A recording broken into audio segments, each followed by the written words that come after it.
There was a time when small, affordable pickup trucks were everywhere on American roads. Tough, no-nonsense workhorses that could handle everything from hauling hay to weekend adventures. But these compact legends have nearly disappeared, giving way to massive, high-end trucks with hefty price tags. So what happened? Stick around as we get into the surprising reasons behind the downfall of small pickup trucks. You see, pickup trucks have always been a cornerstone of American history, shaping the way people work and travel. The credit for building the first pickup and even coining the term goes to Henry Ford. Back in 1917, he introduced the Model TT, a sturdy little workhorse that sold for just $600. Adjusted for today's money, that's about $11,600. Not a bad deal for a brand new truck. Fast forward to San Diego, 1959, and there's this unusual car chase playing out. Up front, a flatbed truck hauling a small pickup truck from Japan. Right behind it, a determined Navy veteran, dead set on making that truck his. It all came to a head at Ray Lemke's tiny Datsun dealership, where they finally unloaded the pickup. That veteran? Richard McCrutchen. He wasn't just chasing the truck, he knew exactly what it was. Having been stationed in Japan, he'd seen these tough little Datsuns in action, but Lemke, the dealer, had no clue what he was getting into. When McCrutchen insisted on buying the display model, Lemke hesitated. He'd have to wait 3 months for another shipment. But the deal was made, and just like that, the first Datsun pickup in the US had a new owner. Meanwhile, halfway across the Pacific, Toyota had its eyes on a different kind of truck. Their small cars weren't selling well, and they saw potential in Hino, a struggling company known for building commercial trucks, buses, and compact cars. The prize? The Hino Briska, a small pickup inspired by the Renault 4CV. Hino was in financial trouble, and Toyota saw an opening. In 1966, they signed an agreement with the company, and when Hino's chairman passed away, Toyota wasted no time taking full control and bringing Hino under its wing. Most people might not recognize the Briska today, but what it became? That's a different story. By 1968, Toyota unveiled a new model alongside its heavier-duty stout pickup. They called it the Hilux. And as time went on, North American buyers simply referred to it as the Toyota pickup. These compact trucks weren't just vehicles, they were game changers. Japanese automakers found their first foothold in the US thanks to small farmers and gardeners in California who took a chance on these no-frills workhorses. Simple, fuel-efficient, and built to last, they quickly won over buyers who needed something reliable.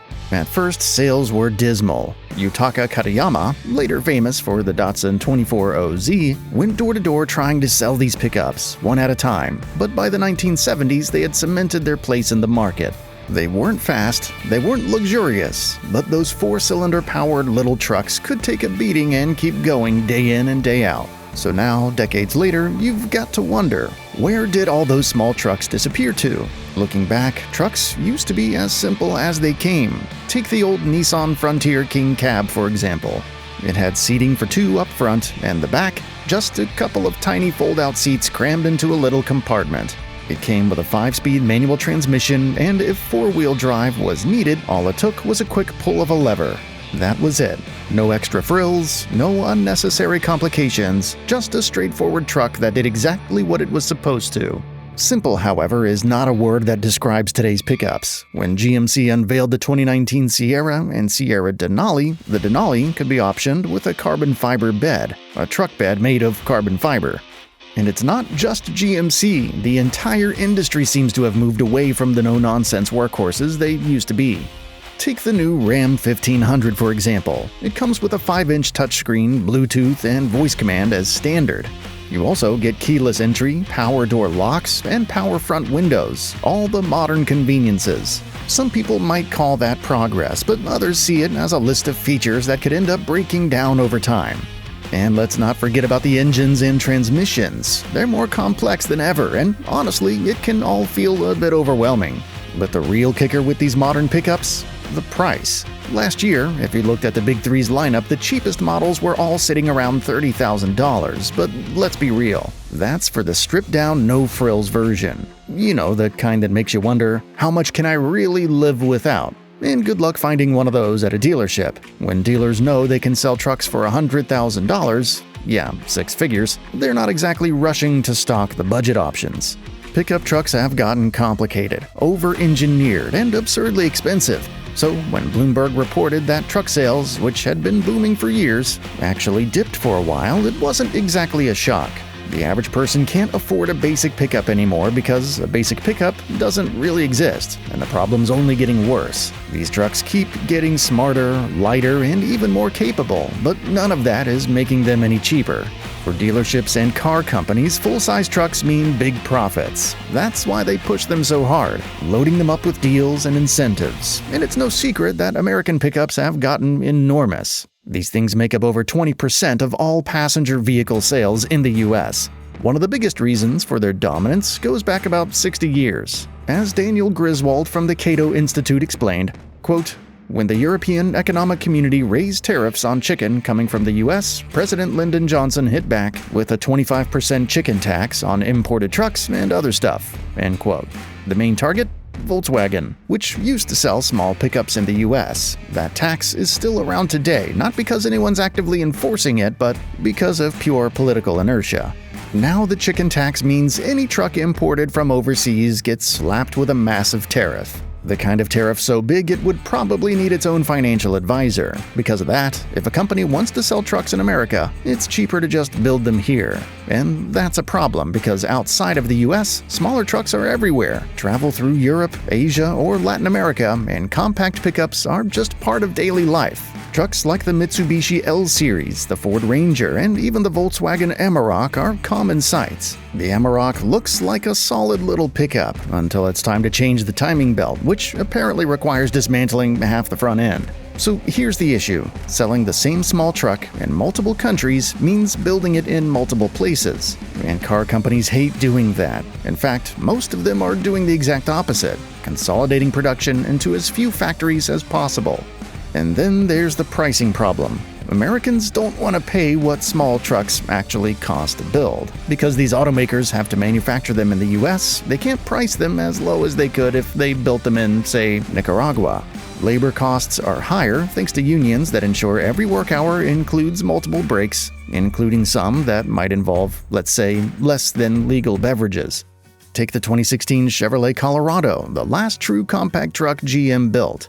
It cost $24,900 with a V6 and automatic transmission. Meanwhile, a full-size Chevy Silverado started at $27,400 with the same powertrain. That's only a $2,500 difference, and when the choice is between a small truck that might get side-eyed in a construction lot or a full-size truck that looks the part, most buyers won't hesitate. Now, if that Colorado had been priced at $19,000, it might have been a different story, but with just a slight price gap between the midsize and full-size options, even the most die-hard small truck fans would struggle to justify going smaller. At the end of the day, car companies don't want to make those cheap, no-frills work trucks anymore. The money is in the fully loaded full-size models. The profit margins are so massive they'd probably make IKEA jealous, which says a lot, considering IKEA sells a pile of wood in a box for $49.99 and makes customers haul it home themselves. So think about it. Why would an automaker sell that $19,000 small work truck when they can push a $27,000 full-size model instead? They wouldn't. American automakers have dominated the full-size truck market for decades, and with little real competition, they've only strengthened their grip. And surprisingly, government regulations have helped push even more buyers into larger vehicles.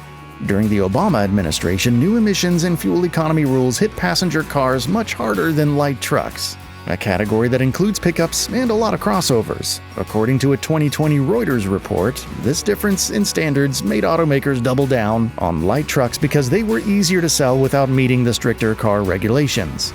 All these regulations, labor costs, tariffs, and taxes keep driving up the price of new vehicles. So, automakers have to maximize profit on every sale, which means pushing the most expensive models they can. The truck wars aren't slowing down either. With billions of dollars on the line, manufacturers are locked in an arms race, constantly rolling out new features and capabilities. In some ways, it's great. In other ways, not so much. So if people are really worried about these massive pickups taking over the roads, maybe they should be thinking about less regulation, not more. In the meantime, small pickup trucks are quietly fading away. Once upon a time, they were everywhere. Trucks like the Ford Ranger, especially in its final years. That little single-cab Ranger was dirt cheap. The kind of truck that didn't pretend to be anything fancy. It couldn't tow a house, but for someone hauling mulch on a Saturday or moving a couch for a friend, it was perfect. Now, if someone wants a small truck, their choices are slim. Chevrolet still sells the Canyon, a no-frills workhorse that starts at over $20,000. That's compact car money for a truck that gets the job done without all the off-road bravado of its ZR2 sibling. It's not flashy, but it's real. Then there's the Honda Ridgeline, a truck that often gets overlooked. It doesn't have that old-school body-on-frame toughness, and it won't turn heads like the lifted, aggressive pickups crowding dealership lots. But in reality, it's all the truck most people actually need. 4 doors, a clever bed with hidden storage. It's practical, even if it doesn't scream truck in the traditional sense. In some ways, it's the modern version of an old Datsun 1000 pickup. Not in size or power. It's bigger, way more comfortable, and nearly 10 times as strong. But in spirit. It exists to do a job, without excess, without nonsense. That's what makes a truck honest, no matter its shape or size. Today's pickups can tow yachts and cool seats at the same time. They're nothing like the bare-bones workhorses that once hauled hay and lumber without a second thought. Times change, and technology moves forward. But trucks used to be simple, honest machines. They were just better back then. Thank you, and see you in the next one.